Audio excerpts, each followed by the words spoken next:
Now, for more on this, we are being joined by Jonah Blank, who is the former foreign policy advisor to President Joe Biden. He's coming live from Washington. Thank you so much for joining us, Jonah. Thank you for having me. All right, now let me begin by asking you, what did you feel about the first presidential debate? There is no getting around the fact that this was a bad night for Joe Biden.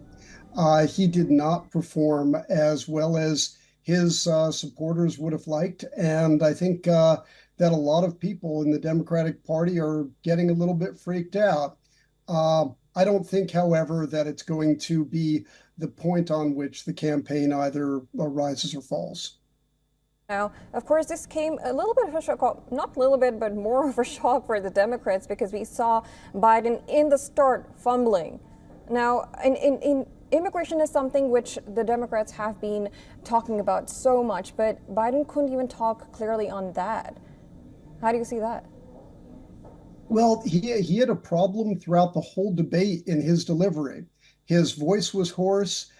He was much more halting than he has been in some past debates. The campaign says that he's got a bad cold, and they haven't really clarified whether it is just something that he has already recovered from or is still suffering from. They've clarified that it is not COVID. He's taken a test. But right now, there's a big question. Is this just a matter of one bad performance on one day, or is this a bigger issue? Nobody has said anything to indicate that there's any kind of, difficulty in his skills, his decision making, anything like that. But performance is part of the job description. Now, how do you think this first debate would impact now voters? There were some people who were not even deciding, who to vote for. How do you think this influenced them now? Well, that remains to be seen. Fortunately for Joe Biden, most of them were probably not watching. But the biggest concern that a lot of undecided voters have is Joe Biden's age.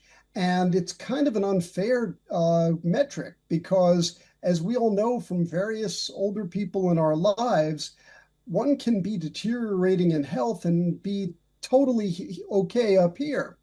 But Joe Biden had the opportunity to put all those concerns to rest today if he had shown the same kind of vigor and focus that he showed just a couple of months ago at the State of the Union. And for whatever reason, tonight he didn't bring his State of the Union game.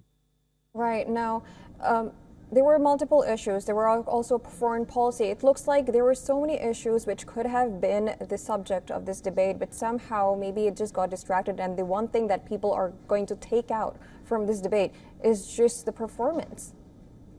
Yes, you're absolutely right. The criticisms of Joe Biden, which are valid, are all performance criticisms. They're not about substance.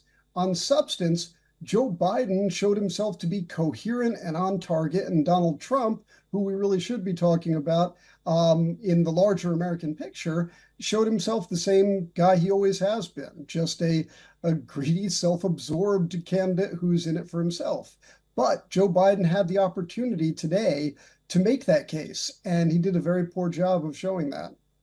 It looks like Trump. Do you think Trump will gain anything from this debate now? Now, it's not that he did not say anything which might not have come into the center of criticism, but does it look like he might have gained something that Biden did not? Well, Donald Trump spewed his usual array of falsehoods and just baffling statements. It would have taken the entire 90 minutes to fact check him. But will he gain from it? He might, just because the bar is so low for him. Every day he's not talking about sharks being electrocuted and windmills and low flush toilets is a day he's winning. And if those things sound weird and confusing to your viewers, it's because they presumably have better things to do than watch Donald Trump's rallies. But the Donald Trump who showed up was not as out of control as the guy at his rallies. It's quite possible that a lot of undecided voters will toy with the idea of just staying home, and the Democrats hope that many of them, when it comes right down to it, will realize the stakes are just too high. No, the stakes definitely seems too high, and we got to see how this all results into. But thank you so much for giving us your opinion, Jonah. Thank you for having me.